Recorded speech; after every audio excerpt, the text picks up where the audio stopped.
Yogendra Yadav, how do you see this playing out? The optics of it. You win a big victory. Surely what happens after the victory matters as much as just the numbers you get in an election. Do you see this as in some way damaging the Congress's moment of glory, that they are, as some are saying, squandering an opportunity? Rajdeep, I must confess that I really have no inside information. I have very little expertise on this kind of a matter. And to be absolutely frank, not much interest. Somehow, probably it's my training, my inclination. I'm more interested in what and how rather than who.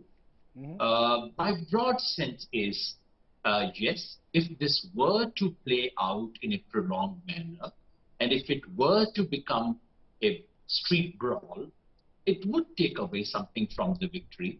That point hasn't come. And I can understand why BJP would wish this to have come right now. To my mind, it hasn't yet. What happened in Rajasthan was an open street power struggle. What is happening here is interpretations and inferences about a struggle. This is not something that I would from an outside call an open street fight for power sharing, for power. Also, you don't see it as you don't see it as weak, a weak high command and strong satraps demanding their slice of the cake. Rajdeep, I think we would draw all these conclusions once there is a clear decision, and then there is a public dissent. If that happens, we would draw all those conclusions. To my mind, much of this discussion is somewhat premature.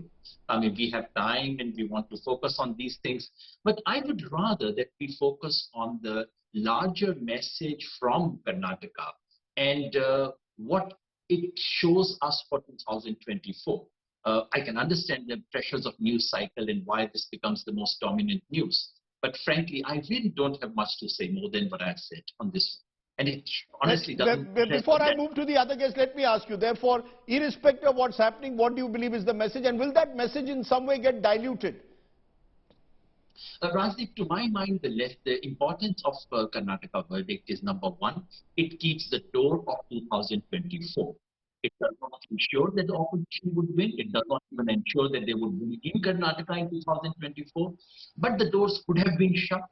If opposition lost in Karnataka, the doors are open. Number two, it shows a path. It shows a template. It shows, to my mind, this is, and the template is this. It is based on the pyramid politics. If society is a pyramid, the base of the pyramid in terms of gender, that is to say women, in terms of rural, urban, villagers, in terms of class, the poorer and the poorest, and in terms of caste, the Ahindas, they have voted for Congress. And to my mind, the template for the opposition for 2024 is, can they replicate a politics of the base of the pyramid? Okay. And when it's the base of the pyramid, it's not merely because they are deprived and oppressed, but because the base of the pyramid is base of the aspirations of society. So can the Congress, the opposition in general, tune its politics for 2024 to align with this? It has some to do with the leadership question, but not very strong.